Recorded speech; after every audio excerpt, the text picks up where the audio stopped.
আমি একজন electrical engineer, জবের জন্য আপনার উড়িষ্যাতে একটা জব করতে গিয়েছিলাম। তো সেখানে আমরা কয়েকজন বন্ধু মিলে ঠিক করি যে আমরা বাইরে থাকবো। ওখানকার কোয়ার্টার আমাদের ঠিক ভালো লাগছিল না তখন। তো বাইরে থাকার প্ল্যান করে আমরা একটা বেরোলাম।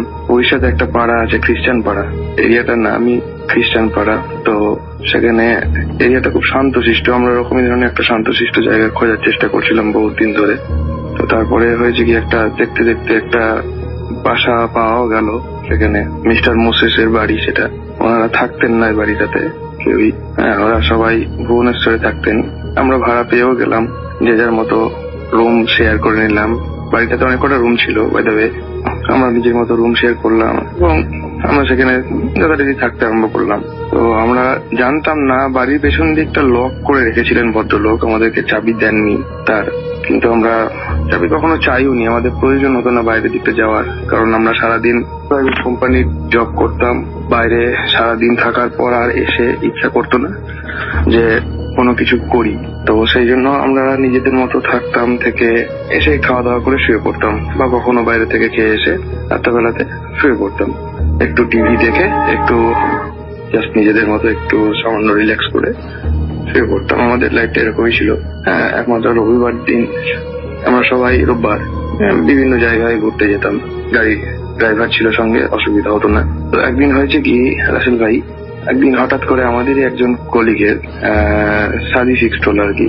তো সে ছিল খ্রিস্টান। তো যাই হোক, তারা সবাই এবার নিমন্ত্রিত হয়ে সবাই, আমাদের সবাই নিমন্ত্রণ ছিল আর কি সে টাইমে।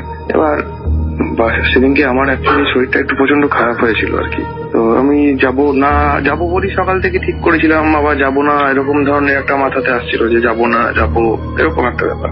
সন্ধ্যাবেলার সময় সবাই ঠিক করলো যে বেরোচ্ছে, সেই টাইমে আমার হঠাৎ করে মাথা ঘুরতে শুরু করে দেয়। তো তারপরে আমি যাবো না বলেই ঠিক করলাম শেষমেশ।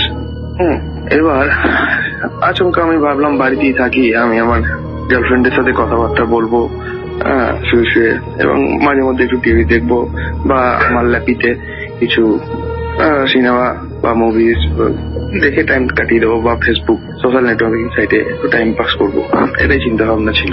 বাট সেই সময় ওই জায়গাতে লোডশেডিং হয়ে যায়। লোডশেডিং হয়ে যায় আমাদের বাড়িতে। তখন অ্যাকচুয়ালি ইনভার্টার ছিল না সেই বাড়িতে। ইনভার্টার ছিল না। তো আমরা জাস্ট ক্যান্ডেল লাগিয়েই কাজ চালিয়ে নিতাম। তো যথারীতি ক্যান্ডেল জ্বালানো হলো।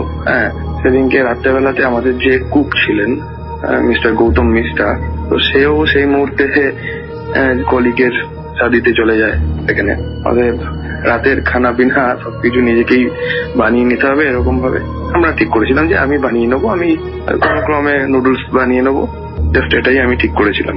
তো কি হলো রাসেল ভাই, তারপরে আমি যখন নুডলস বানাচ্ছি তখন মনে হচ্ছে পেছন থেকে কে যেন, কার যেন নিঃশ্বাস পড়ছে ঘাড়ের কাছে, আর মোমবাতিটা সমানে তার পিয়েতে দুলছে। অথচ আপনার সেই সময় কোন রকমের হাওয়ার কোনো একটু গাছের পাতা পর্যন্ত নড়েনি, এত বিভৎস গুমট গরম ছিল।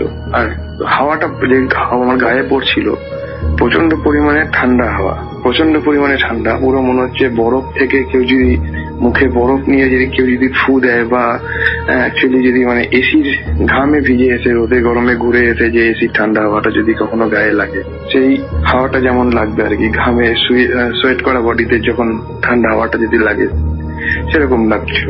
বুঝতে পারিনি, অতটা কেয়ারও করিনি। অ্যাকচুয়ালি আমি তখন নুডলস তৈরি করার সাথে সাথে আমি আমার গার্লফ্রেন্ডের সাথে কথা বলতে ব্যস্ত ছিলাম।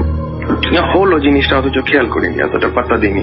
তো যাই হোক, নুডলস বানানোর পর যখন খেতে বসি তখন কেন জানি না মনে হলো যে পিছনে কেউ একজন রয়েছে।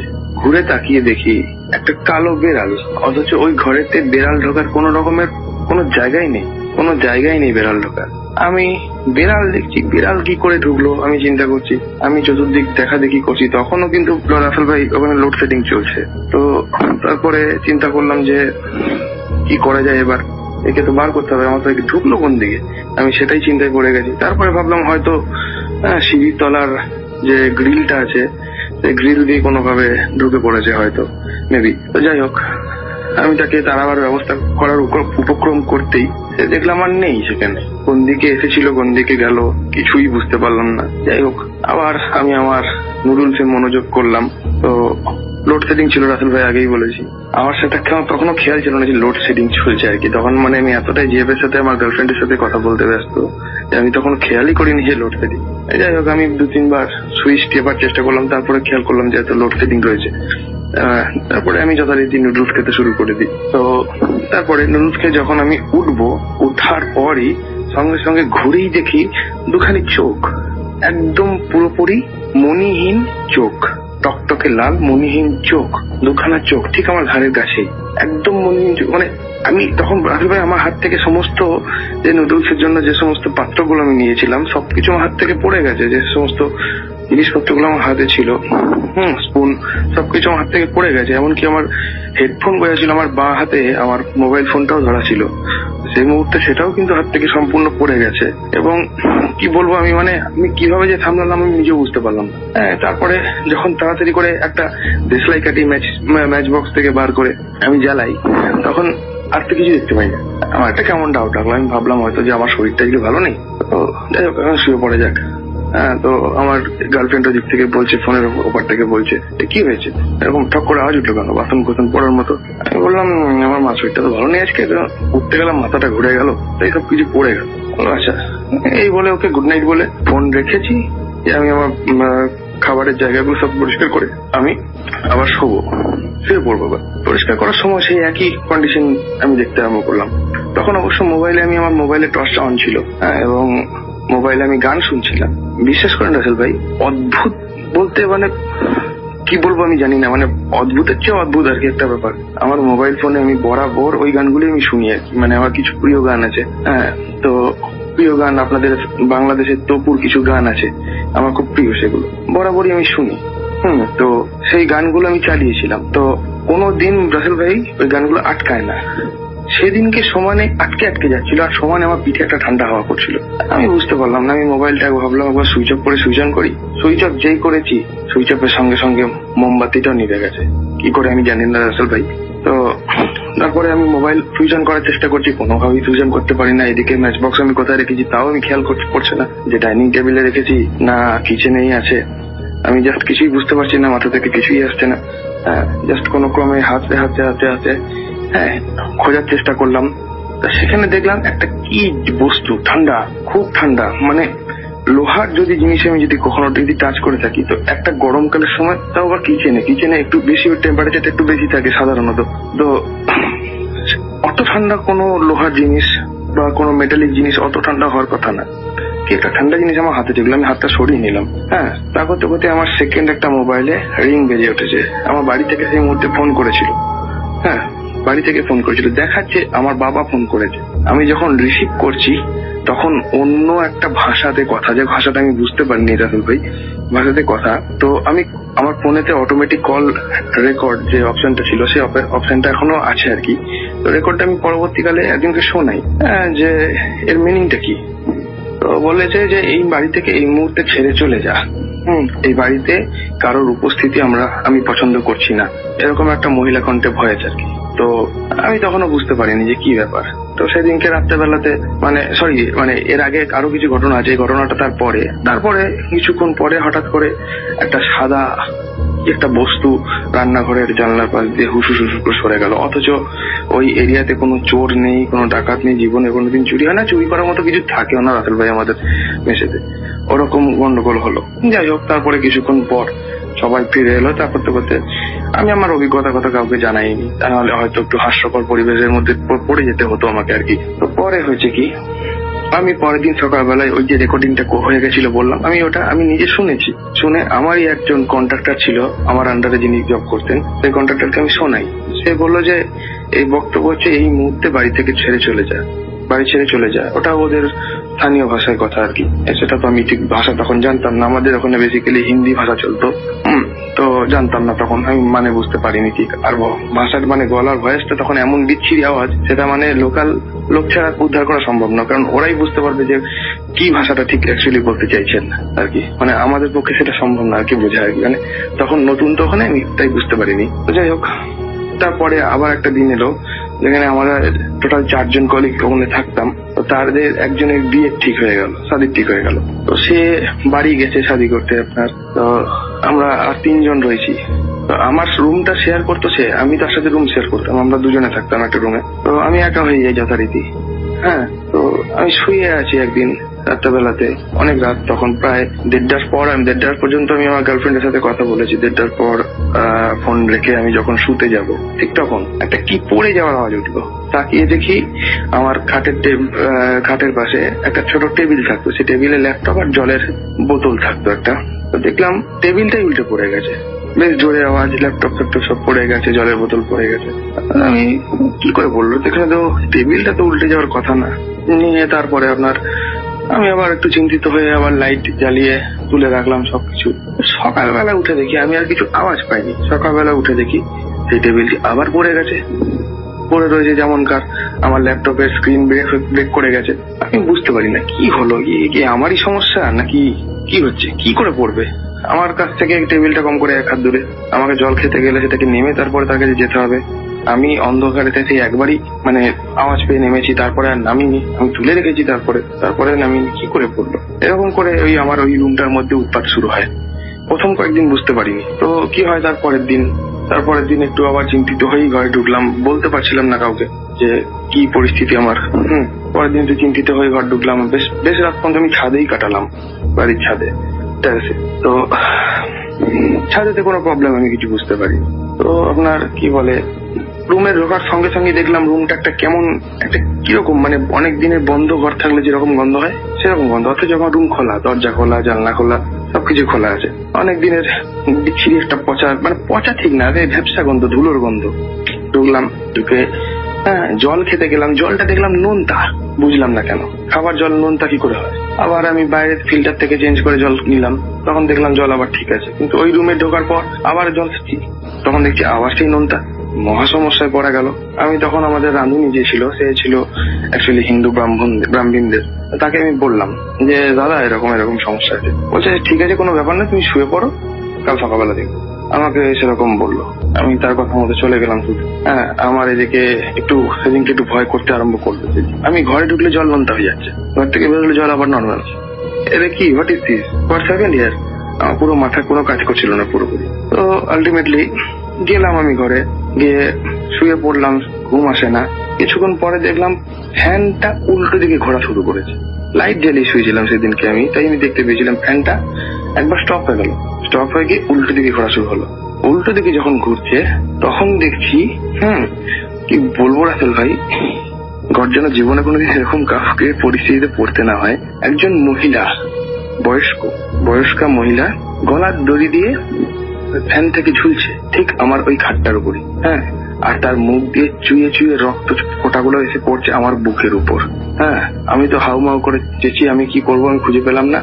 সোজা গিয়ে অন্ধকারেতে, আমার রুমে লাইট জ্বলছিল, আমি রুম থেকে বেরিয়ে সেই ডাইনিং টেবিলটা আছে, আমি সোজা গিয়ে ডাইনিং টেবিলের সাথে ধাক্কা খেয়ে পড়ে হাত ভেঙে আমার যাচ্ছে এই অবস্থা। তো আমি ছুটি নিয়ে বাড়ি চলে আসি। বাড়িতে এসে কোনো প্রবলেম কিছু ফেস করিনি রাসেল ভাই। পরবর্তীকালে ওখানে ফিরে যেতে আমার ভয় করছিল। তারপরে আমি ভাবলাম যে না, ওখানে আর ফিরে যাওয়া সম্ভব না।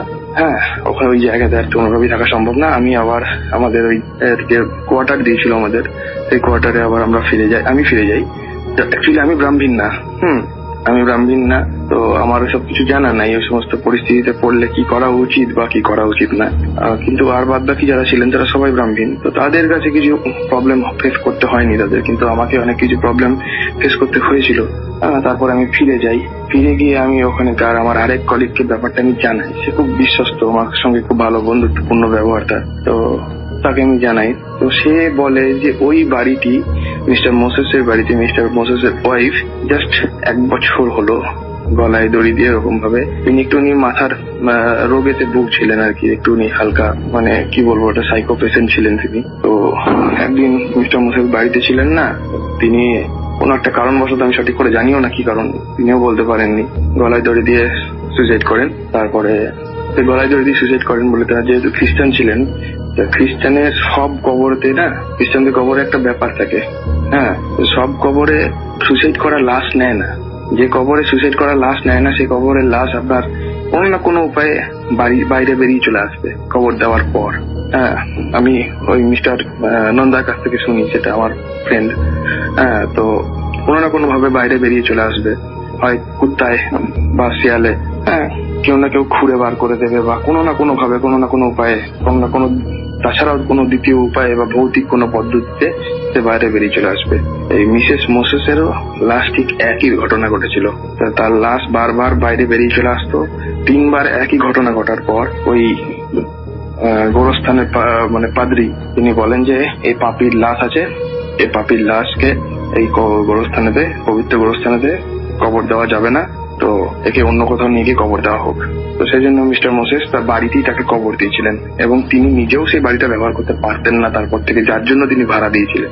তো যাই হোক, প্রচন্ড ভাবে সেরকম প্রবলেম ফেস করেছি। যাই হোক, আপনাদের কি বলবো রাসেল ভাই, ঈশ্বরের কৃপা, আল্লাহর দোয়া, যাই বলেন না কেন, গডের ব্লেসিং, যাই বলেন না কেন, তাতেই হ্যাঁ আজকে ওই ঝামেলা থেকে মুক্ত হতে পেরেছি।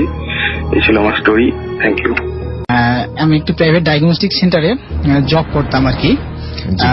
তো সেখানে আমি চাকরি করার সূত্রে আমি সেখানেই থাকতাম একটি আর কি ডায়াগনস্টিকের ভিতরেই একটি ছোট্ট রুমে আর কি আমাকে থাকতে দেওয়া হতো। তো আমি রুমের একটু বর্ণনা দিই। আমার রুমটা এমন জায়গায় ছিল যে সদর হসপিটালের মর্গ, যেখানে আর কি পোস্টমর্টম করা হয়, তো সেই মর্গ থেকে আমার শোয়ার রুমের দূরত্ব 14 থেকে 15 হাত। অর্থাৎ আমার জানালা খুললেই মর্গের জানালা দেখা যায়, এবং মাঝে মাঝে আমি গন্ধ পেতাম। তো যাই হোক, ঘটনা সেদিকে না।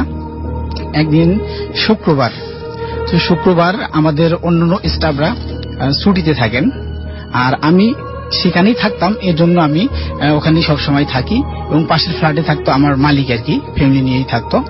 তো যাই হোক, শুক্রবার জুমার নামাজের ঠিক আগ মুহূর্তে আমার মালিক আমাকে চাবি দিয়ে বলল যে আমি নামাজে যাচ্ছি, আপনি কিছুক্ষণ পর গেটে তালা মেরে নামাজে চলে আসবেন। আমি বললাম ঠিক আছে।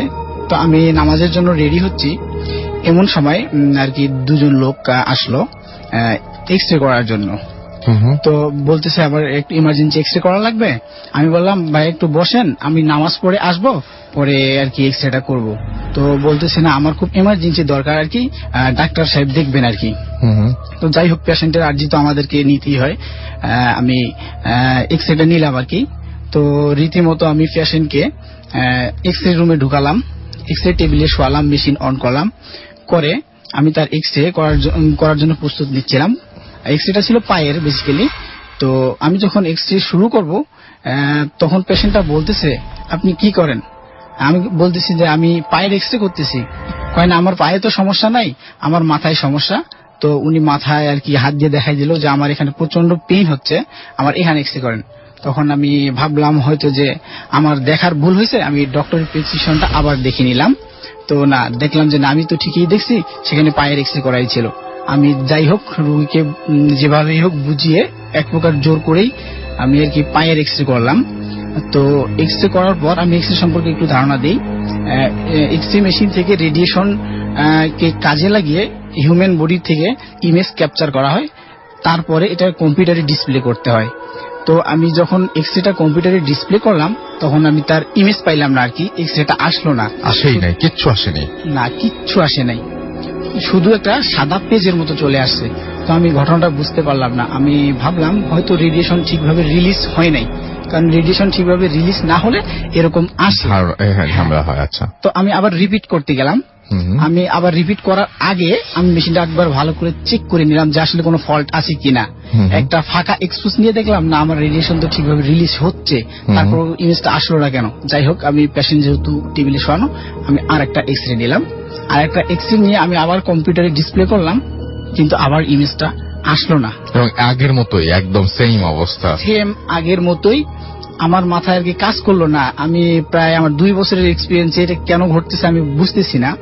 তো আমি যখন তৃতীয়বার ট্রাই করতে গেলাম, তখন রুগীটা আমাকে মানে বড় বড় চোখ করতেছে এবং অদ্ভুত একটা হাসি দিয়ে বলতেছে কি, আমি বলি নাই যে আমার মাথার সমস্যা, আমার মাথার এক্স রে করেন, আপনি আমার পায়ের এক্স রে করতেছেন। তো যাই হোক, রুগীর সঙ্গে একজন লোক ছিল। আমি বললাম যে ভাই, আমার হয়তো মেশিনের প্রবলেম দিচ্ছে, আপনি পাশে ডায়াগনস্টিক সেন্টারে গিয়ে এক্স রেটা করেন। তো সেই মুহূর্তে রুগীরা মানে খুব একটা ধমক দিয়ে বলল যে আমার আগে এখানে মাথার এক্স রে করতে হবে, তারপর আমি এই রুম থেকে বাইর হবো, নতুবা আমি বাইর হব না। তো আমি ভাবলাম যে পেশেন্টরা যখন অসুস্থ হয় তখন এরকম একটু পাগলামি টাইপের হয়ে যায় বা অন্য আচরণ করে, তো তাকে বোঝানোর জন্য আর কি আমি একটা এক্সরে করব। আমি বললাম যে ঠিক আছে আপনি শুয়ে পড়েন, আমি আপনার মাথার এক্সরে করতেছি। তো আমি রীতিমতো মেশিন অন করে মাথার একটা এক্সরে নিলাম, কোনো অ্যানাটমিক্যাল পজিশন ছাড়াই আর কি, জাস্ট রুগীকে বোঝাবো যে আমি আপনার এক্সরেটা নিয়েছি। তো যাই হোক আমি নিলাম এবং রুগীকে বললাম যে আপনার এক্সরে হয়ে গেছে, আপনি চলে যান। কিন্তু তার সাথে যে লোক ছিল তাকে বললাম যে আসলে আমার এক্সরেটা হয়নি, আমার মেশিনের প্রবলেম, আপনি পাশের ইয়াতে করে নেন, আমি জাস্ট আপনার রুগীকে বোঝানোর জন্য এটা করলাম। তো রীতিমতো রুগী চলে গেল, আমারও জুমার নামাজের সময় চলে আসতেছে, আমি মেশিন শাটডাউন করে আর কি নামাজে চলে যাব। এই অবস্থায় আমি ভাবলাম যে দেখি তো আসলে 3 নম্বর ইমেজটা যে নিলাম সেটা আসছে কিনা। তো আমি কম্পিউটারে যখন ডিসপ্লে করলাম আমি একটু দেখে অবাকই হলাম যে তার মাথার এক্সরেটা ফুল ক্লিয়ার চলে আসছে। আচ্ছা, এটা দেখে আমি একটু মানে অবাক হই এই কারণে যে আমি অ্যাট ফার্স্ট যখন আমার মেশিনে পাওয়ার সিলেক্ট করছিলাম তার পায়ের এক্সরে করার জন্য, তো সেই পাওয়ারে যারা এক্সরে করে তারা হয়তো বুঝবেন যে সেই পাওয়ারে মাথার এক্সরেটা সম্ভব না। পায়ের এক্সরে করতে যত পাওয়ারের দরকার হয়, মাথার এক্সরে করতে গেলে তার থেকে 6 থেকে 7 গুণ বেশি পাওয়ারের দরকার হয়। ঠিক আছে, তো তার মাথার এক্সরেটা ক্লিয়ার চলে আসছে। আমি ঘটনাটা বুঝতে পারলাম না, পায়ের এক্সরে নিলাম আসলো না, মাথার এক্সরে ঠিকই চলে আসছে। তো যাই হোক একটু হলেও ভয় পাইছি, পরে যাই হোক মেশিন শাটডাউন দিয়ে আমি আর কি নামাজের উদ্দেশ্যে রওনা দিব। গেটে তালা দিয়ে আমি দোতলা থেকে সিঁড়ি বেয়ে নিচে নামলাম। আমি একটা কথা বলে নেই, নিচ থেকে আমি যখন মানে নামাজের উদ্দেশ্যে যাব তো আমাকে মর্গটা ক্রস করে যাইতে হবে মসজিদে। তো আমি যখন বিল্ডিং থেকে বাইর হলাম তখন আর কি দোকানপাট সব বন্ধ, জুমার নামাজের দিন সবাই দোকান বন্ধ করে নামাজে চলে গেছে। তো একটা ভ্যান আর কি ভ্যান, শুধু একটা ভ্যান, আর ভ্যানে চাটাই মোড়ানো একটা লাশ আর কি মর্গের সামনে এসে দাঁড়ালো। আমি দেখেই বুঝতে পারছি ওটা লাশ, কারণ ওখানে প্রতিদিন প্রায় লাশ আসতো আর কি, মর্গ যেহেতু ওখানে লাশ আসতো। তো শীতকাল তো আমি একটু রোদ পাইলাম, একটু দাঁড়াইলাম আর একটু উৎসাহ জাগলো যে আমি লাশটা দেখব। তো যখন চাটাই বোনানো ছিল, তো যখন মর্গের লোকজন এসে লাশটাকে নামাবে ঠিক সেই মুহূর্তে তার মুখের যে চাটাইটা সেটা সরে গেছে। তো আমি একটু কাছে গিয়েই দেখলাম, মানে এটা আসলে ফিলিংস কিরকম, আমি আসলে একেবারে অবাক হয়ে গেছি, খুব বেশি শক হয়ে গেছি দেখে যে লোকটার আমি কিছুক্ষণ আগে 15 থেকে 20 মিনিট আগে এক্সরে করতে চাইছিলাম, এটা সেই লোকের লাশ। আমি তারপরও আমার খুব ভয় পাচ্ছিলাম, আমি হয়তো ভুল দেখতেছি এই ভেবে আমি আরো কাছে গেলাম। পরে আমি দেখলাম যে না, এটা এই লোকেরই লাশ। তবে এখানে একটু উল্লেখ করা যায়, উনি যেখানে মাথায় হাত দিয়ে আর কি দেখাইছিল যে আমার এখানে পেইন করতেছে, আমার এখানে এক্সরে করেন, ঠিক সেই জায়গাটায় তার আর কি অ্যাক্সিডেন্ট করছে, তো সেই জায়গাটা আর কি মগজ বাইর হয়ে গেছে, তো ঝুলে আছে মগজটা। তো এইটা দেখে আমি ওই কথাটা মনে পড়ে গেছে, তিনি এখানেই এক্সরে করতে বলছিল। তখন আমি পুরা একেবারে আমার হাত পা মানে কাঁপাকাঁপি অবস্থা, আমি নামাজে যাব না কি করব বুঝে উঠতে পারতেছি না। তখন আমি ভ্যানওয়ালাকে তারপর সাহস করে জিজ্ঞেস করলাম যে ভাই আসলে এই লাশটা কোথা থেকে আসলো বা কোথা থেকে এসেছে? ওইটা গাজীপুর কোনাবাড়ি থেকে এসেছে। ওনার সঙ্গে যে একটা লোক এসেছিল সেই লোকটা আর তখন ছিল না। আচ্ছা, সেই লোকটা আর তখন ছিল না, শুধু ভ্যানওয়ালা ছিল। তো ভ্যানওয়ালাকে জিজ্ঞাসা করলাম যে লাশটা কোথা থেকে আসছে আসলে, বললো যে গাজীপুর কোনাবাড়ি থেকে। গাজীপুর কোনাবাড়ি, এই কথা শুনে আমি আরো অবাক। 15 থেকে 20 মিনিট আগে যার সাথে আমার দেখা হয়েছে সেখান থেকে গাজীপুর কোনাবাড়ি যাইতে হলেও 1 ঘন্টার পথ সেখানে। এবং ভ্যানওয়ালা বলল, ভ্যানওয়ালাকে আমি আরেকটা কথা জিজ্ঞাসা করছি যে না এনাকে তো আমার কিছুক্ষণ আগে ওনার সঙ্গে আমার দেখা হয়েছে। তখন ভ্যানওয়ালা আমাকে অ্যান্সার করছিল যে আপনি কি পাগল হয়ে গেছেন, এনাকে আমি কোনাবাড়ি থেকে ভ্যান চালাইয়ে এখানে নিয়ে আসলাম। তো 15 থেকে 20 মিনিটে কিভাবে সে কোনাবাড়ি গিয়ে অ্যাক্সিডেন্ট করে আবার ওখান থেকে চলে আসলো, এই আসলে ব্যাখ্যাটা আজও আমি পাইনি। তো সেখানে আমি আর থাকি নাই, দ্রুত নামাজ পড়তে যাই। আর আমি নামাজ পড়ে এসে মালিককে বলি যে আজকে আমি একটু খারাপ লাগতেছে, আমি আমার ফ্রেন্ড গাজীপুর সমস্ত কারখানায় চাকরি করে, আমি ওখানেই চলে যাব। তো লাস্ট আমি যখন ওখানে চলে যাই, পরের দিন থেকে আমার প্রচন্ড জ্বর আর কি, প্রচন্ড জ্বর। পরে আমি আর ওখানে তারপরের দিন কাজ করতে পারি না, পরে আমি কুর্মিটোলা হসপিটালে 7 দিন ভর্তি থেকে এই জ্বরে এত ভয় পাইছিলাম। অনেক ধন্যবাদ আপনাকে আপনার ঘটনার জন্য। জি, আমার সাথে একটা ঘটনা ঘটেছিল জি। কিছুদিন আগে, জি, যে আমি বিকালবেলা আমি কিছু খাবার কেনার জন্য বাইরে গিয়েছিলাম। তখন বাইরে যাওয়ার পর আমি থাকি 6th ফ্লোরে, ঠিক আছে। আমি যখন ব্যাক করতেছিলাম তখন আমি লিফটে দেখি একটা বাচ্চা 10 to 12 years old, O 5th ফ্লোরে থাকে। ও লিফটটাকে সাইমultaneously ট্যাপ করছে, মানে প্রেস করতেছে, টেস্ট টেস্ট করে একটা আওয়াজ হচ্ছে। আমি বলছি যে তুমি এত জোরে দিয়ে তো লাভ নাই, লিফটটা তো তোমার টাইম মতোই আসবে। ও না কথা বলে লিফটটা আসলে রাশ করে লিফটের মধ্যে ঢুকে গেল। তারপর আমি ওর পিছে ঢুকলাম। তারপর কিছুক্ষণ পর লিফটটা হাফ এন্ড ক্লোজ হয়ে আবার খুলে গেল। এমন ভাবে আওয়াজটা দিল যে বাচ্চাটা একটু আগে যেভাবে বাইরে থেকে ট্যাপ করতেছিল লিফটের বাটনটা, ওইভাবে মনে হচ্ছে যে কে জানি ট্যাপ করলো, কিন্তু ওটা আমি ধরলাম না। কিন্তু যখনই লিফটটা ওপেন হলো তখন মনে হলো যে কেউ একজন লিফটের মধ্যে ইন করছে। আপনি নর্মালি বুঝবেন যদি কেউ লিফটে ইন করে, লিফটে একটু শেক করে, লাইক সাসপেনশন টাইপের। তারপর কিছুক্ষণ 5th ফ্লোরে যখন ছেলেটা নামলো তখন দেখলাম কি যে ছেলেটা তো দৌড় দিয়ে নেমে গেল, কিন্তু মনে হলো যে একজন নামেনি, সেখানে 2 জন নামছে। সেটা তো তখন আমি এত ভয় পেয়েছি যে আমার হাতের লোম টোম খাইয়ে গেছিল। তখন আমি 6th ফ্লোরে যে বাসায় যে কারোর সাথে শেয়ার করে নিয়ে মনে করছি সবাই ঠাট্টা করবে বা ফাইজলামি করবে যে বানিয়ে বলছে এরকম কিছু। তারপর কিছুদিন পর শেষ হওয়ার পরে দিয়ে ফ্রেন্ড দেখলাম যে 4 তলা একটা ছেলে সেম এই জিনিসটা ফেস করছে।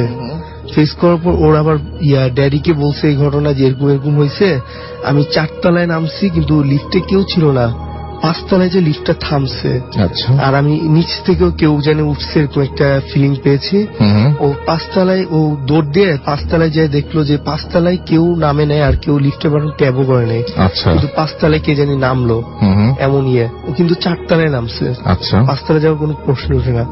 পরে দিয়ে এটা যে ম্যানেজারকে বলা হয়েছে যে অ্যাপার্টমেন্টে যে এরকম এরকম সমস্যা, এটা আরো কয়েকজন ফেস করছে, এটা কি আসলে লিফটের সমস্যা না অন্য কিছু।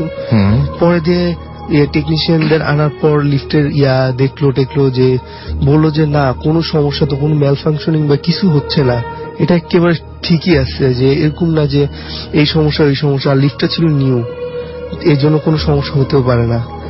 তারপর দেয়া এটা আর চেপে গেল, কেউ তুললো না ঘটনাটি। তারপর দিয়ে কিছুদিন পর আমার মাথায় আসলো যে না এটা তো হতে পারে না, আমি তো ফিল করছি যে কেউ উঠছিল, আর এটা তো আমি একা ভিকটিম না, আরো 2-3 জন এরকম ফেস করছে। পরে দারোয়ানকে যে জিজ্ঞেস করলাম যে চাচা এই বিষয়টা কি, চাচা বলতে কোনোভাবেই রাজি না যে এরকম এরকম।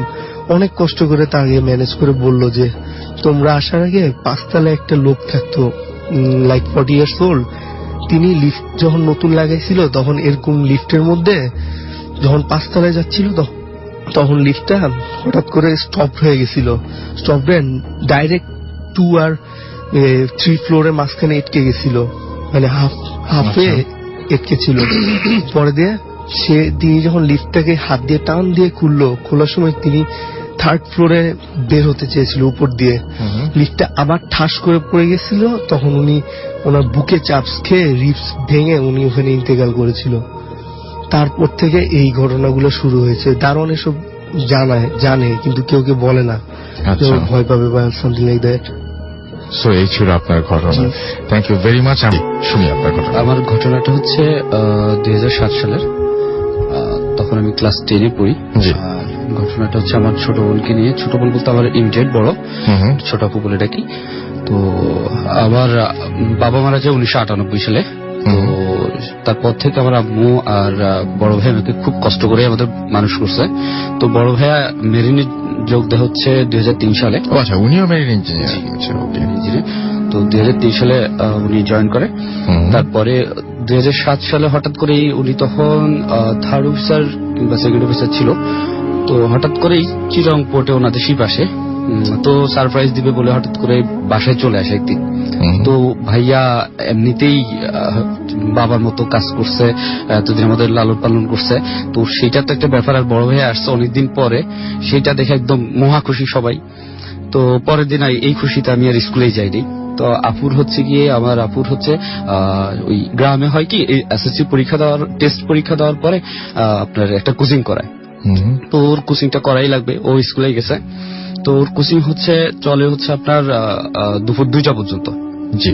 তো দুপুর 2টার সময় আমরা খেতে বসছিলাম, সেদিন আমরা 3 ভাই বসছি। আর আমাদের বাড়িটার একটু ডিসক্রিপশন দিয়ে নিই। আমাদের ঘরটা আপনার একদম ছোট একটা ঘর ছিল। তো আমরা খেতে বসতাম ফ্লোরেই।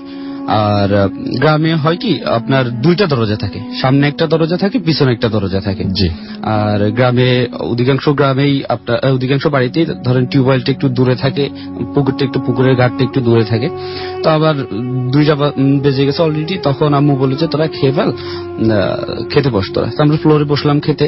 তো বড় ভাই হঠাৎ করে বললো যে আমি অনেকদিন পরে গ্রামে আসছি, ছোট ফুটাও আসুক, ও স্কুলে তো 2টা বেজে গেছে, স্কুল থেকে ও চলে আসুক, এখন তো আসার সময় হয়ে গেছে, ও আসুক একসাথে খাবো। তো আমরা বসে বসে গল্প করতেছি, হঠাৎ করে দেখলাম আমার বোন আসছে। তো আমরা বসছি পিছনের রুমে। তো সামনের রুমে ওই টেবিলটা ফুল দেখা যায়। দেখলাম যে হঠাৎ করে আমার বোনা এসে হাসলো, এসে দিয়ে ব্যাগটা রাখলো ওই টেবিলের উপরে। এসে তারপরে আমাদের খেতে বসতে দেখে ওর জন্য ওয়েট করতেছি, এটা দেখে ও দ্রুত পিছনে চলে গেল ফ্রেশ হওয়ার জন্য, যে তাড়াতাড়ি ভাইয়ারা বসে আছে, একটু তাড়াতাড়ি আসি। তো চলে গেল, আমরা বসে আছি অনেকক্ষণ। দেখলাম যে 10-15 মিনিট হয়ে গেল, ও আসতেছে না। তা আম্মু বললো যে কিরে তোরা খাওয়া শুরু কর। আমরা বললাম যে কেন, বৃষ্টি তো আসছে, ওর নাম বৃষ্টি আর কি, বৃষ্টি আপু তো আসছে, তো ও আসুক, তারপরে খেয়ে তো ফ্রেশ হইতে গেছে। আমি বললো কই, ও তো আসে নাই, ও তো এখনো আসে নাই, আমি তো দেখিনি ওরে। তা ভাবলাম বোধহয় আমরা 3 ভাই হেসে দিছি যে আম্মু বোধহয় ভুলে দেখে নাই ওরে, কোনোভাবে হয়তো ভাতটা নিয়ে একটু বিজি ছিল, দেখে নাই। তো আমার বড় ভাই বলে যে দেখতো ও এতক্ষণ লেট করতেছে কেন, টিউবওয়েলে এতক্ষণ লাগার কথা না, একটু দেখে। তো টিউবওয়েলে যাই দেখি ও নাই। পুকুর ঘাটে গেলাম, যে বোধহয় পুকুর ঘাটে গেছে, পুকুর ঘাটে গিয়েও দেখি ও নাই। একটু অবাক হইলাম যে কি ব্যাপার, ও তো এদিকে আসলো, আবার অন্য কোনো বাসায় গেল নাকি। তো আমি ফিরে আসলাম, যে ও তো ব্যাগটা রাখছে, ব্যাগটা দেখি যে ব্যাগটাও নাই। আম্মু বললো যা তোরা দুষ্টুমি করতেছো, তো এখন পর্যন্ত আসে নাই। তো বড় ভাই বললো না, এটা তো দুষ্টুমি করার বিষয় না, 3 ভাই একসাথে এই জিনিসটা দেখলাম, ব্যাগও নাই, এখন হঠাৎ করে কি হলো, যা তো একটু স্কুলে দেখে আয় ওরে। তা আমি সাইকেল চালায়া ওই দিন এর সাথে সাথে আমার 5 মিনিট লাগছে স্কুলে যাইতে, যাই দেখি ও মাত্র, ওদের আজকে স্কুলে লেট করে ছুটি দিছে ক্লাসটা, ও মাত্র দোতলা থেকে নামতেছে। তো আমি ওরা কিছু জিজ্ঞেস করি নিয়ে ওরে নিয়ে আসলাম। আসার পরে বাসায় একটু এটা নিয়ে হইলো। তো সেদিন সন্ধ্যাবেলায় খুব বৃষ্টি শুরু হয়েছে। আমরা আমাদের নিয়মিত অভ্যাস হচ্ছে ওই সন্ধ্যার সময় একটু চা খাই আর কি, সবাই মিলে একটু। তো অন্ধকার মধ্যে বসে বসে গ্রামে হারিকেনের আলোতে বসে বসে চা খাচ্ছি, খুব বৃষ্টি বাইরে। হঠাৎ করে সেই পিছনের রুমেই হঠাৎ করে দেখলাম যে একটা সাউন্ড হয়ে দরজাটা খুলে কে যেন ভিতরে ঢুকলো, এরকম একটা ব্যাপার, কেউ একজন ভিতরে ঢুকছে। তো আমরা আবসা আলোতে, সামনের রুমে কোনো আলো ছিল না, মনে হচ্ছে কেউ ঢুকছে, একটা ছায়া। তো ভাইয়া বলে যে দেখে কে আসছে, সবাই মিলে একটু খুঁজতে গেলাম কে আসলো এই সন্ধ্যার সময়, চোর টোর না আসলো নাকি। দেখতে গেলাম না, কেউ নাই ওই রুমে, কেউ নাই। খাটের নিচে দেখলাম, খাটের নিচে আসছে কি কেউ না, পুরো ঘর তন্ন করে দেখলাম কেউই নেই। তো আম্মু একটু অবাক হয় আমাদের দিক তাকায় আছে, তখন সে কিছুই বলে নাই। আম্মু বলতেছে তোর কি খুঁজতেছিস। তো আম্মুকে ভাই একটু দিয়ে বললো কি ব্যাপার, আপনি এখনো দেখেন নাই, কেউ একজন ঢুকছে বাসায়। আম্মু বলে না আমি তো দেখিনি। দেখার তো কথা, আমারও তো দেখার কথা, কিন্তু আমরা 4 ভাই বোনে দেখছি। দুপুরবেলা 3 ভাই বোন, বিকালবেলা 4 ভাই বোনে দেখছি, কোনো হইলো না। তো তারপরের দিন ভাইয়া হুজুর ডেকে এনে একটা মিলাদ আর কোরআন শরীফ পড়ায় দিছে। এরপর থেকে আর তেমন হয়নি। আর বাড়িটা হচ্ছে কি, আমরা ভিতরের বাড়ি থেকে, আমাদের বাড়িটা প্রায়, গ্রামের বাড়িটা প্রায় 1 কিলোমিটার বড়, এত বড় একটা বাড়িতে আমরা ভিতর থেকে আমরা সামনে আসি। সামনেরটা প্রচুর গাছপালা ছিল, প্রায় অন্ধকার হয়ে থাকতো দিনের বেলাতেই। ওই গাছগুলা কেটে আমাদের ঘরটা বানানো হয়েছে। ওকে, এই ছিল আমার ঘটনা। ধন্যবাদ আপনাকে। ঘটনাটা ঘটে আমার ফুপির বাসায়। আমার ফুপি চিকিৎসার জন্য ইন্ডিয়ায় গিয়েছিলেন। তো সেই সময় আমি আর আমার ফুপাতো ভাই শাওন ভাই ফুপিদের বাসায় স্টে করছিলাম। তো প্রথম যেদিন আমরা আমি থাকার জন্য যাই, সেখানে আমি ঘুমাইতে যাই যখন, তখন একটা স্বপ্ন দেখি। অলমোস্ট রাত 3টার দিকে আমি ঘুম থেকে হঠাৎ জেগে যাই স্বপ্নটা দেখে। স্বপ্নটা বেশ ভয়ঙ্কর ছিল। আমি ঘুম থেকে জেগে উঠে ভাইয়াকে বলি যে আমি এমন একটা স্বপ্ন দেখছি। আমি ওখানে দেখি আমি একটা আন্ডার কনস্ট্রাকশন বিল্ডিং এর একটা ফ্লোরে আছি। ওইখান থেকে হঠাৎ করে আমি নিচে একটা ইলেকট্রিক পোলের উপরে পড়ে যাই এবং কারেন্টের শক করে আমার ফুল বডিটা ঝলসে যায়। তো এইটা বলার পরে আমার শাওন ভাই বললেন যে তুই সিরিয়াসলি এই স্বপ্নটা দেখছিস? তো আমি বললাম হ্যাঁ ভাই।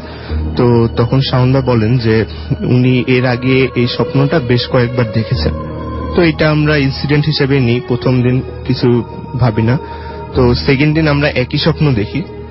এইভাবে দেখার পরে থার্ড যেদিন দেখি সেই দিন আমি আরো একটু দেখি, একই সাথেই দেখছিলাম। থার্ড দিন দেখি যে আমি ওইভাবে আন্ডার কনস্ট্রাকশন বিল্ডিং থেকে পড়ে যাচ্ছি, কিন্তু এখানে আমাকে সবাই বাঁচানোর চেষ্টা করছে, কিন্তু আমি যেন নিজের ইচ্ছায় ইলেকট্রিক পোলগুলা টেনে ধরছি, ইলেকট্রিকের তারগুলা। তো এটা দেখার পরে ভাইয়াকে আমি বলি যে আমার এমন ভয় লাগছে। তখন ভাইয়া আমাকে বলেন যে তাদের বাসায় বেশ কিছু অসাধারণ ঘটনা ঘটে, যেমন ড্রয়িং রুমে হঠাৎ করে টিভি চলার আওয়াজ হয়, বা ফ্যানের স্পিড হঠাৎ করে ফুল হয়ে যায় বা কমে যায়। এরকম বলার পরে আমি ব্যাপারটা নিয়ে ভাবি, কিন্তু কেন এমন হচ্ছিল এটা বুঝতে পারি না। তো আমি যখন ওখানে ছিলাম তারপর আরো একদিন এই স্বপ্নটা দেখি। এরপরে একদিন যে ঘটনাটা ঘটে